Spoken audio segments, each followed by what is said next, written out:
350টি পরিবারের স্তব্ধ হয়ে যাওয়া হাসি।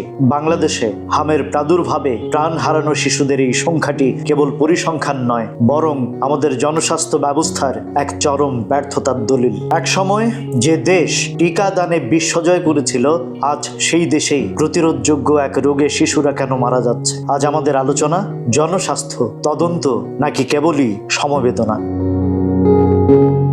2025 সালের সেপ্টেম্বর মাস অন্তর্বর্তী সরকার স্বচ্ছতার নামে ইউনিসেফের মাধ্যমে টিকা কেনা স্থগিত করে। আন্তর্জাতিক সংস্থাগুলো বারবার সতর্ক করেছিল এই সিদ্ধান্ত টিকাদান কর্মসূচিকে ধ্বংস করতে পারে, কিন্তু সেই সতর্কবার্তাকে উপেক্ষা করা হয়েছে। ফলাফল 2026 সালের শুরুতেই মায়ানমার সীমান্ত থেকে শুরু হওয়া হাম আজ 56 জেলায় ছড়িয়ে পড়েছে।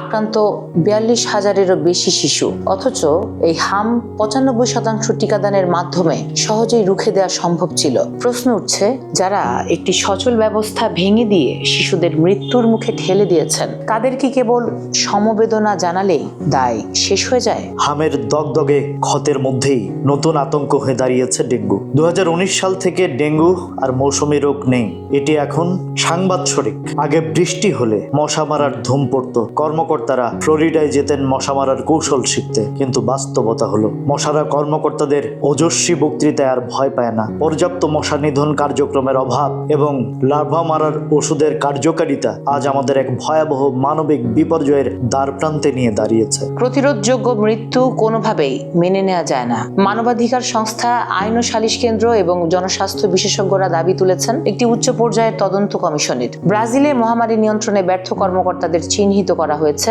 ফিলিপাইনে মামলা হয়েছে, তবে বাংলাদেশে কেন নয়? শুধু সমবেদনা নয়, প্রয়োজন স্বচ্ছ ব্যাখ্যা।